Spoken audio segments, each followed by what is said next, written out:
এলএমআইএ নিয়ে অনেক কথাবার্তা হয়েছে। এলএমআইকে ঘিরে একটা ব্ল্যাক মার্কেট গড়ে উঠেছে কানাডায়। অনেক টাকায় এটি বেচাকেনা হচ্ছে, এইসব কথাবার্তা আমরা খুবই শুনেছি। মেন স্ট্রিম মিডিয়া এগুলো নিয়ে রিপোর্ট হয়েছে। আমি নিজেও একাধিকবার এ নিয়ে কথা বলেছি বিভিন্ন ভিডিওতে। এই বিষয়টি নিয়ে কানাডিয়ান গভর্নমেন্ট একটি গুরুত্বপূর্ণ সিদ্ধান্ত নিতে যাচ্ছেন।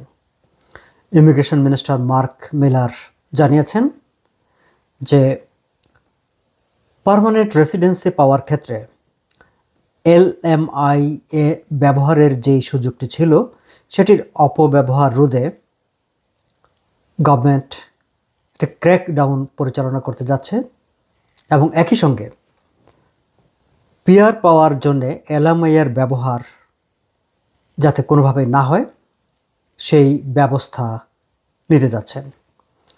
তিনি কানাডার অত্যন্ত প্রভাবশালী পত্রিকা টরন্টো স্টারের এডিটোরিয়াল বোর্ডের সঙ্গে একটি মিটিংয়ে বসেছিলেন। সেই মিটিংয়ে কানাডার ইমিগ্রেশন পরিস্থিতি, রিফিউজি পরিস্থিতি, ডোনাল্ড ট্রাম্পের বিজয়ের পর আমেরিকা থেকে কী পরিমাণ লোক কানাডায় চলে আসতে পারে, সেগুলো বন্ধ করার ক্ষেত্রে গভর্নমেন্টের কী ব্যবস্থা, কী পদক্ষেপ, এইসব বিষয় নিয়ে সেখানে তিনি কথা বলছিলেন। মূলত টরন্টো স্টার ওনাকে আমন্ত্রণ করে এনে গভর্নমেন্টের প্ল্যান প্রোগ্রাম, গভর্নমেন্ট কী করতে চাচ্ছে, এইসব বিষয় নিয়েই তার কাছে জানতে চেয়েছিলেন। এবং সেই বৈঠকের সূত্র ধরে টরন্টো স্টার একটি রিপোর্টও প্রকাশ করেছে। আমি সেই রিপোর্ট থেকে নেওয়া তথ্যগুলো আজ আপনাদের সঙ্গে একটু শেয়ার করতে চাই।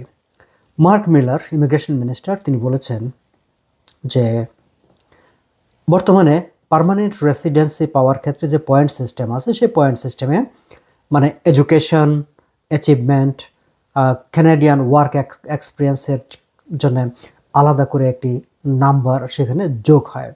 এক্সপ্রেস এন্ট্রি এবং অন্যান্য যে পয়েন্ট বেসিস ইমিগ্রেশন যে সিস্টেমটি আছে সেখানে, এবং সেই পয়েন্টে 500 থেকে ডিপেন্ডিং অন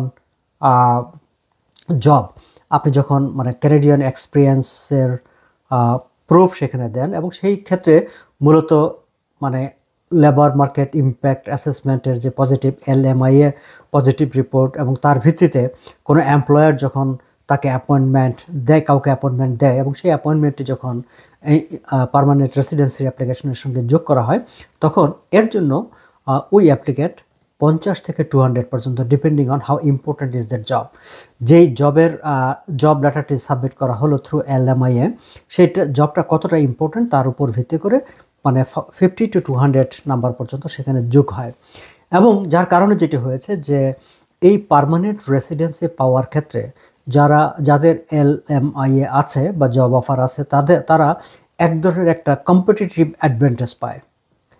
আপনারা জেনে অবাক হবেন যে প্রায় 2,12,000 ক্যান্ডিডেট যারা those who are qualified to get PR in Canada, কিন্তু তারা এখনও ইনভাইটেশন পাচ্ছে না। এক্সপ্রেস এন্ট্রি বলি বা নানা ড্রতে যে পয়েন্ট এখন উঠছে, সেই পয়েন্টে তারা একটু বেশ পেছনের দিকে পড়ে গেছে। এবং এই এই 2,12,000-এর মতো ক্যান্ডিডেট তারা অপেক্ষায় আছে যে কখন তাদের নাম আসবে, কখন তারা পিআরের ডাক পাবে এবং অ্যাপ্লিকেশন জমা দেবে। এবং এই জায়গাগুলো মানে এই যে এক শ্রেণীর এই যে এলএমআইএ, এই সুবিধাটা অনেককেই এই জায়গায় প্রতিযোগিতায় পেছনে ফেলে দিয়েছে। কিভাবে পেছনে ফেলে দিয়েছে? গত কয়েক বছরে কানাডায় এলএমআইএকে ঘিরে একটা বিশাল কালোবাজার গড়ে উঠেছে, ব্ল্যাক মার্কেট গড়ে উঠেছে, এবং সেই সব জায়গায় ভুয়া মানে জাস্ট জব অফার, জাস্ট কাগজটা বিক্রি করে দেওয়া হচ্ছে মোটা অঙ্কের টাকার বিনিময়ে। এবং depending on what type of job, আপনি মানে এই এলএমআইএ অ্যাসেসমেন্ট রিপোর্ট দিয়ে 50 পয়েন্ট পাবেন, নাকি 200 পয়েন্ট পাবেন, নাকি 150 পয়েন্ট পাবেন, কত পয়েন্ট পাবেন, তার উপর ভিত্তি করে এর দাম উঠানামা করে। খোদ মার্ক মিলার, ইমিগ্রেশন মিনিস্টার, তিনি যখন টরন্টো স্টারের এডিটোরিয়াল বোর্ডের সঙ্গে কথা বলেন, তিনিও বলছিলেন যে দেখেন এলএমআইএকে আমাদের একটা মূল্যায়ন দেওয়া উচিত। কিন্তু আমি যখন দেখি যে ব্ল্যাক মার্কেটে বা গ্রে মার্কেটে $70,000 অর মোর দিয়ে কেউ এটাকে জাস্ট কিনে নিচ্ছে, সেটিকে we can not tolerate it, we can not accept it, we can not let it গো।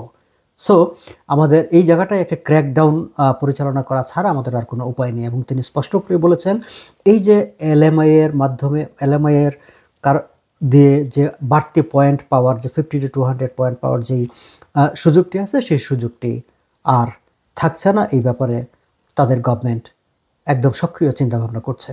ফলে আমরা আশা করতে পারি খুব শিগগিরই হয়তো এটির একটি ঘোষণা আসবে যে এলএমআই দিয়ে আপনি পিআর পাওয়ার যে বাড়তি অ্যাডভান্টেজটা এতদিন পেয়েছেন, এবং এই বাড়তি অ্যাডভান্টেজের জন্য যে একটা এলএমআইয়ে কেনা বেচার যে একটি ব্ল্যাক মার্কেট গড়ে উঠেছিল কানাডায়, একটা মানে অনৈতিক একটা দুর্নীতিপ্রবণ একটা মার্কেট গড়ে উঠেছিল, সেটির একটা ইতি টানার একটা পরিস্থিতি তৈরি হয়েছে, এবং তিনি বলছেন যে এই মার্কেটের উপর একটা ক্র্যাকডাউনও চালানো হবে। যাই হোক, এর বাইরে আরও একটি পয়েন্ট, আলোচনাটা তো হয়েছে নানা বিষয় নিয়ে, তার মধ্যে আমি বলেছি যে আমেরিকা থেকে যদি লোকজন আসে সেটা কিভাবে থামাবে, গভর্নমেন্টের প্রস্তুতি কী, সেই সব বিষয় নিয়ে কথাবার্তা হয়েছে। আমি সেই আলোচনায় যাচ্ছি না, কিন্তু আরেকটি বিষয় আমি জাস্ট একটু আপনাদের উল্লেখ করতে চাই যে অ্যাসাইলাম ক্লেইমেন্টদের নিয়ে টরন্টো স্টারের প্রশ্নের মুখোমুখি হয়েছিলেন মন্ত্রী, এবং সেখানেও তিনি বলেছেন, তিনি একটি কথা, খুব গুরুত্বপূর্ণ একটি কথা বলেছেন। তিনি বলেছেন যে দেখেন, কানাডায় আসার জন্য প্রচুর লোক বছরের পর বছর ধরে তারা চেষ্টা করে, নানা ধরনের ইনিশিয়েটিভ নেয়, আবার জাস্ট কেউ একজন দিনের একদিন জাস্ট ওয়ান ফাইন মর্নিং কোনো কিছু না করে কাঁধে একটা কাপড় ঝুলিয়ে কানাডায় এসে জাস্ট নেমে গেল, এবং নেমে গিয়ে যে লোকটা বছরের পর বছর মানে পরিশ্রম করলো, নানা রকম এফোর্ট নিল, তার সমান সুযোগ সুবিধা পেয়ে যাবে, এটি হতে পারে না। অ্যাসাইলাম সিস্টেমের অ্যাবিউজ বন্ধ করার জন্য মন্ত্রী কী সুনির্দিষ্ট পদক্ষেপ নেবেন সেই ব্যাপারে তিনি কোনো কথা বলেননি সুস্পষ্টভাবে, শুধু তিনি বলেছেন এটি বন্ধ করা হবে। এই যে মানে এটাকে অ্যাবিউজ করার, এখন ভিজিটার ভিসা এসে কিংবা ইন্টারন্যাশনাল স্টুডেন্ট হিসাবে এসে কিংবা টেম্পোরারি ওয়ার্ক পারমিটে এসে জাস্ট যারা মনে করছে যে অ্যাসাইলাম সিক করাটাই হচ্ছে কানাডার পিআর পাওয়ার কিংবা কানাডা থেকে যাওয়ার একটা পথ, এই যে ভাবনাটা উড়িয়ে দিতে চান মন্ত্রী। তিনি টরন্টো স্টারের সঙ্গে আলোচনায় সেই কথাটি তিনি বলেছেন। টরন্টো স্টার অবশ্য জিজ্ঞেস করেছিল যে মার্কিন যুক্তরাষ্ট্রে, আমাদের পাশের দেশ, সেখানে একটা সিস্টেম আছে যে কেউ আমেরিকাতে এসে 1 বছর না থাকা পর্যন্ত অ্যাসাইলাম আবেদন করতে পারে না।